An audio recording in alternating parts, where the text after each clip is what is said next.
Баршаңызға сәлем, сенесіздер ме? Бар болғаны 30 минуттың ішінде осындай керемет дәмді самса дайындап пісірдім.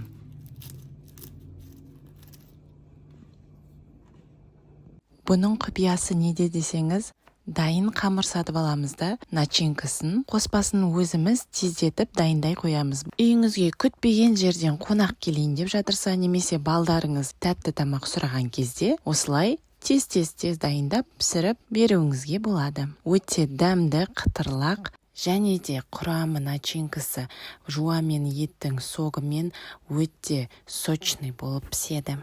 Ал көріп отырғаныңыздай, жуамызды 4 бұрышты қылдырып тураймыз. Мен 2 орташа жуан алдым және де жарты кило фаршымыздың үстінен қосып, тұздап, бұрышын салып, жақсылап араластырамыз. Қамырымызды алып, ұнын себеміз тақтайымызға, қамырларымызды бір-бірінен ажыратып, оқтаумен жайып шығамыз.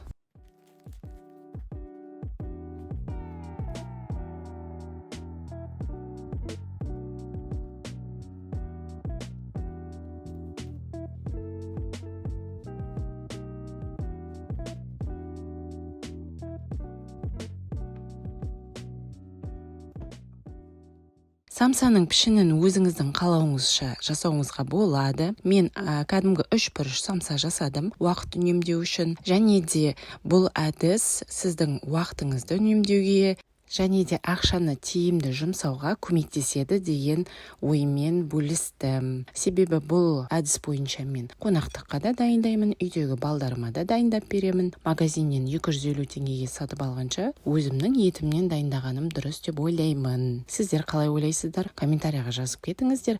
Осылай 33 дана самса жасадым. Пішіндері үлкен емес, орташа болып келеді.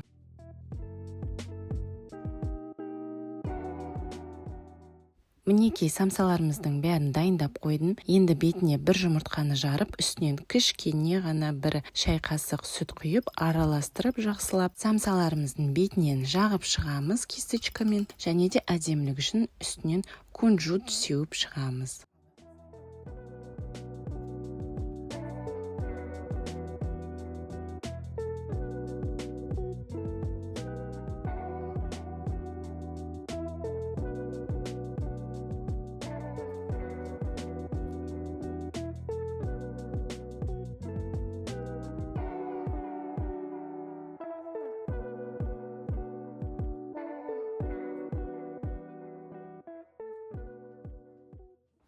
Міне, самсаларымыздың бәрі әп-әсем болып дайын болды. Енді қызып тұрған духовкада 180 градуста 30 минут дайындайтын боламыз.